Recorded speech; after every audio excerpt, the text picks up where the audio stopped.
Live from our 7 Tasmania studios, your nightly news with Rachel Williams begins now. Good evening, everyone. Fire danger is set to soar in parts of the state tomorrow, with more hot and windy conditions on the way. Authorities say it could trigger ember attacks from the out-of-control fire in the southwest wilderness. But it's not the only area with heightened danger, forcing the TFS to declare a total fire ban in the southern region. 1 week on from these scenes in the Upper Derwent Valley, parts of Tasmania are set to face more potentially dangerous fire conditions. People in bushfire-prone areas need to understand that under these conditions, fires will start quickly and be hard to control. The next 5 days set to see sustained temperatures in the high 20s and early 30s in several bushfire-prone areas. In a concerning combination, wind will also pick up tomorrow. In the south of the states, the temperatures are not expected to be as high as Friday last week, but the winds are expected to be a little stronger than the winds we saw last Friday, so those are keeping the fire dangers elevated. To help prevent fire breakouts, the TFS has declared a total fire ban for the southern region from 2 a.m.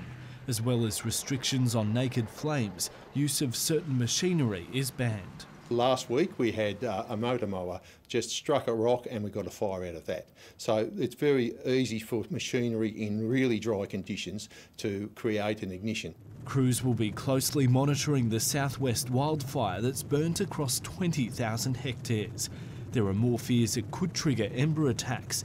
Extra crews called in to nearby Medina. We'll have additional firefighting vehicles and firefighters in the township and around that area just to provide some additional protection should anything happen. Helicopter access for existing remote firefighters has been hampered by cloud, but a specialist team from New South Wales is being sent in and will camp on the fire ground. Although the conditions may cloud over, they are fully prepared to stay in there for up to 4 to 5 days, and they will continue to work for that period until we remove them.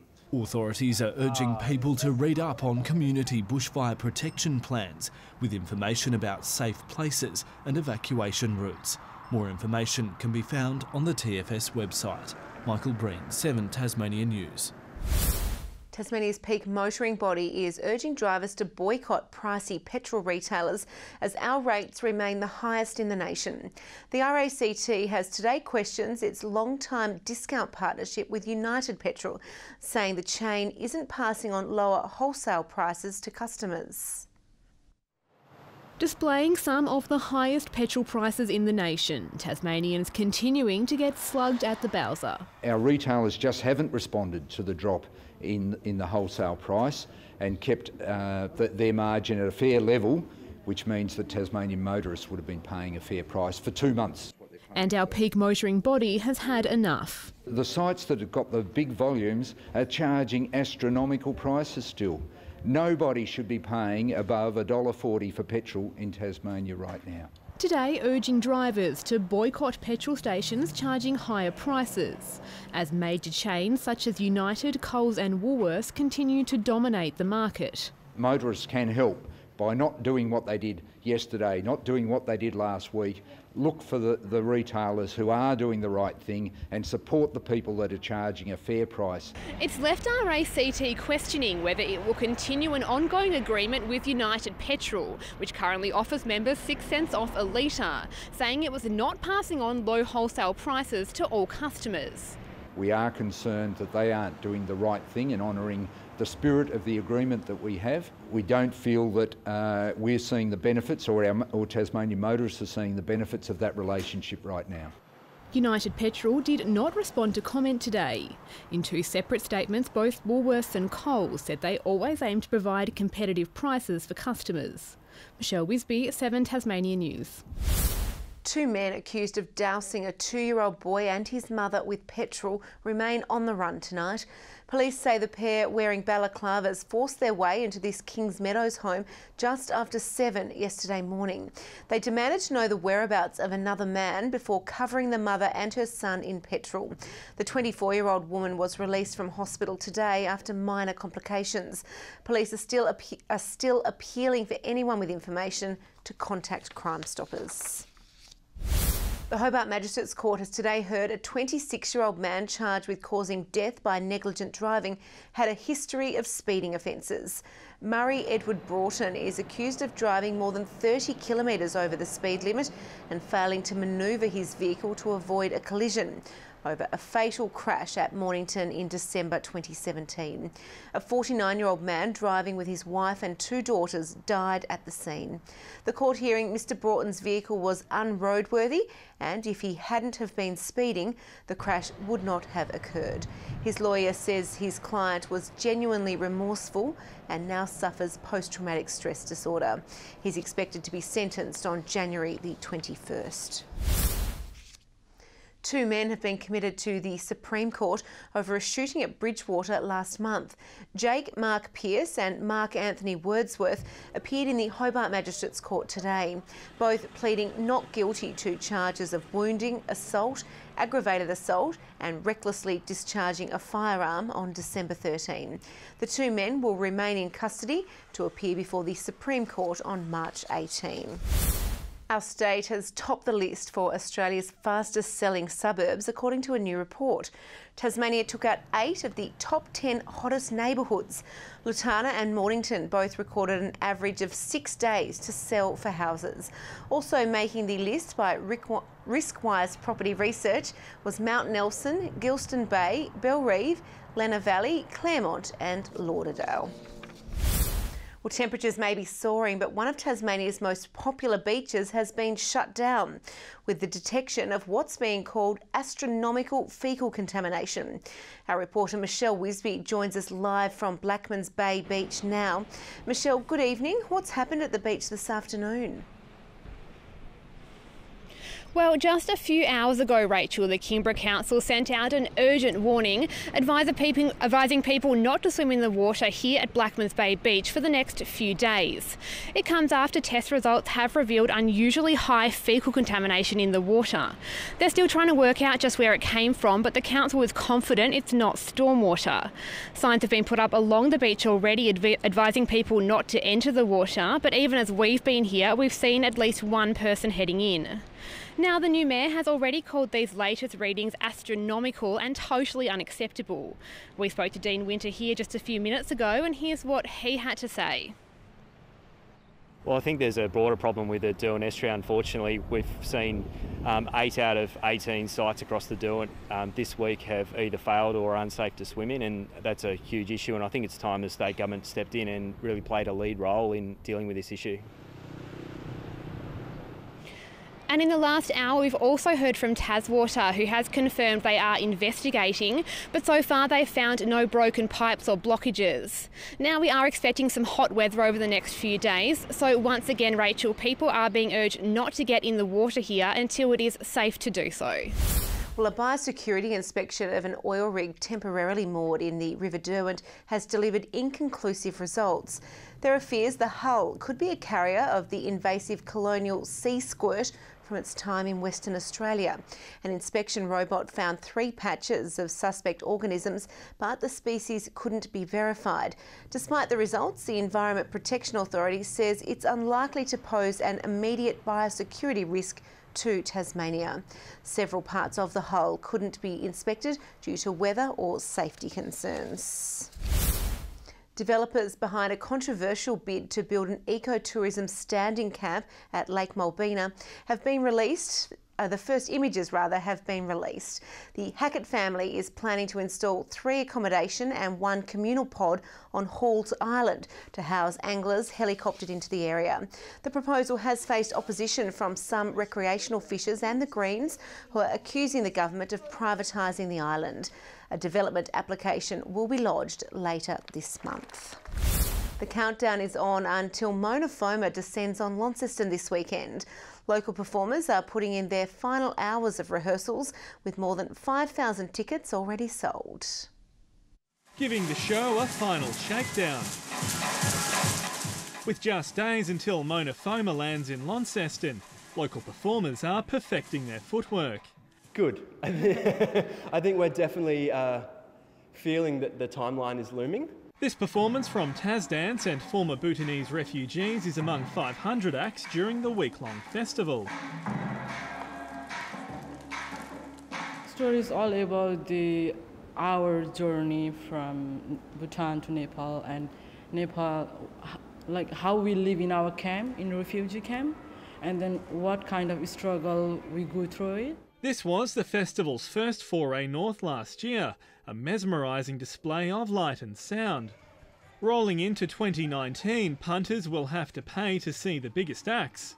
Ticket sales are good. We've already sold over 5,000 tickets across all of the events, but there's also a lot of free programming as well. 30% of sales have come from interstate. Organisers are also scrambling to find a replacement after UK headliner Underworld withdrew from the lineup. We're nearly there. We've been working on it the last few days, and we expect to be able to make an announcement in the next 24, 48 hours.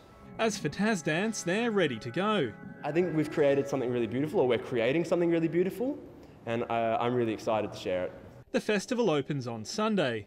Sean McComish, 7 Tasmania News. Dog attacks and biosecurity worries have sparked a new campaign aimed at making better neighbours out of those living next door to farms. There are concerns that more conflict will arise with the urban fringe edging closer to farmland across the state. We want to limit the risks of any conflicts. We want to increase the understanding and awareness of the importance of agriculture, particularly in newer or expanding urban areas. In particular, living next door to an urban area, domestic pets in the past have been a problem for our family with dog attacks with sheep. The $100,000 campaign will be rolled out by the Tasmanian Farmers and Graziers Association. Tasmania has sweated through its 5th warmest year on record, including its hottest ever December. The Bureau of Meteorology has released its annual climate statement for 2018, showing warmer weather right across the state. Nights were especially warm. It was the 3rd warmest year on record for minimum temperatures. It was the 6th warmest year on record for daytime temperatures, so those warm days as well. Hobart had its wettest day in May since 1960, with 129 millimetres causing flash floods. St Helens had the hottest day of the year with 39 degrees in January.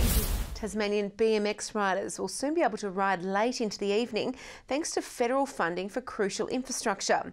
The Glenorchy Park is used as a social hub for the young and old, allowing some of our best riders to ramp their skills for the national stage. They start them young out here, these BMXers giving this track all they've got. You got to run, you got to ride, you got to train all the time, you got to be dedicated, you got to put in the hard effort. That all pretty much pays off after that. Soon all these daredevils will be able to keep training here at the Southern City BMX Club, even when the sun goes down. Today announced $60,000 worth of federal funding to erect these lights. This is a game changer. To get this amount of money, I'm gobsmacked, to be honest. Give the local kids something safe and healthy and fun to do in a safe environment, in an organisation run by good role models. The lights will allow riders to train past 4:30, when in the past they've had to pack up and head home. We'd go home and the kids would be sitting in front of a TV, so we're all able to get together, have a bit of a feed down here, have a barbecue, and the kids are riding around. Now more time to ramp up their skills and reach the goals they've set for themselves. Maybe like top 8 in Tasmania. Zane Van Elholt trains 6 nights a week, a dedication which is already paying off. He's ranked 7th in his age group in Australia and has his sights set even higher. Just practice and dedication, I do it for the love of the sport. The club is welcome to riders of all ages and is keen to attract new members. Have fun, good exercise, and you make new friends. So if we could get some more girls, that'd be pretty good. Louise Hedger, 7 Tasmania News. Preparations are well underway for the Cygnet Folk Festival, which is set to kick off tomorrow. 120 acts will take to the stages over the weekend. They're everything from, big international performers to local grassroots kids, and then some beautiful established Tasmanian performers. We've got some of the best already down here. Also announced today, another Huon Valley Festival is on the move. Willie Smith's Midwinter Festival is shifting to the Ranelagh Showgrounds after attracting record crowds last year. Well, Sophia Kennan's world-beating run in the Hobart International has continued. The unseeded American was pushed by hot favourite Kirsten Flipkens, but came out on top 7-5, 7-5. It's a name few had heard of before the Hobart International. Now, Sophia Kennan is sending shivers down the top seed spines. Oh, that's fantastic from Kennan. Well done. Cross-court winner. After breaking Belgian Kirsten Flipkens' serve, Kennan was clearly getting under her rival's skin, and she wasn't letting up. A big forehand into the corner for Kennan, and a step closer to her third career mean draw semi-final berth. It wasn't the present Flipkens was after on her 33rd birthday. The unseeded American kept putting them away. And Kennan does get the break this time around. The Belgian showed class. Oh, excellent placement there from Flipkens. But the underdog story continued. That ball just catches the line, and not the birthday present Kirsten Flipkens wanted. The 20-year-old is yet to drop a set in the tournament. Going to fight till the end no matter what, and yeah, that's why I'm winning, because I fight till the end. She'll face another tough opponent in the semi-final tomorrow, 2016 champion Elise Cornet, who easily accounted for Belgian Greet Menen 6-1, 6-4. Good way to finish for Elise Cornet. The French woman is the only remaining seeded player in the tournament. After a rare break back home, Tasmanian Kookaburras veteran Eddie Ockenden will fly to Perth tomorrow to prepare for hockey's new Pro League. The 31-year-old says he's a fan of the global series, which will see the Kookaburras host Germany and Pakistan in Hobart next month. Every time we've played here for Tasmania or for Australia, we've put on a really good show, and I think we really need that. I'd love to see as many people out here as we can get and show the rest of Australia how we do hockey in Hobart and Tasmania. Ockenden hopes fellow Tasmanians Josh Belts and Jack Welsh will be selected for the Hobart Games on the 9th and 10th for February. Tasmania's top 8-ball players are going up against the country's best at the Australian Junior Championships in Launceston. Among those picking up a cue are a promising young footballer and a girl looking to broaden the game's appeal. It might not have the physicality and intensity you'll find on the footy field, but much like our national game, 8-ball demands precision under pressure. And for Circular Head's Jonty McIver, it's another way of testing his nerve against the best in the country. Not all about winning, as long as I compete hard and have a crack and have fun. 8-ball is something of a side pursuit for the 15-year-old, as McIver has recently been invited to train with North Melbourne at its junior academy. For this sport though, his training takes place on tables at the Rocky Cape Tavern, and often against his dad. He used to just flog me every game until I got decent, and we have a few battles every now and then now. Also here representing the state is 12-year-old Abby Barton, who started playing because she was sick of watching from the sidelines. I got kind of bored of umpiring and I wanted to have a shot. For her, winning matches is only half the battle. Her goal is to encourage more girls to pick up a cue. Well, everyone thinks it's for boys, but I kind of disagree because it's for everybody. The very best players from these titles will fly to Blackpool, England to take part in the World Championships. There's about 70 kids competing all together, and obviously they all bring their parents along, so it's a pretty reasonable, as you can tell by the room, it's a reasonable size event. The finals are being held next Wednesday. Good evening. A cooler airstream over us today saw temperatures just on or below average. Hobart and Launceston 23, Burnie 21 and Devonport a high of 22. 24 was the top at Cressy and Fingal. Friendly Beaches and Maria Island 23, St Helens 22 today. Smithton 21. A lot of 20s on the map too, while it was cooler in the west, Strawn just 18 degrees. Low-level clouds streamed over Tasmania from the west but broke up over the Central Plateau, leaving the northeast fairly clear. A cold front is approaching the south of WA, the remnants of tropical cyclone Penny still evident over the Queensland coast.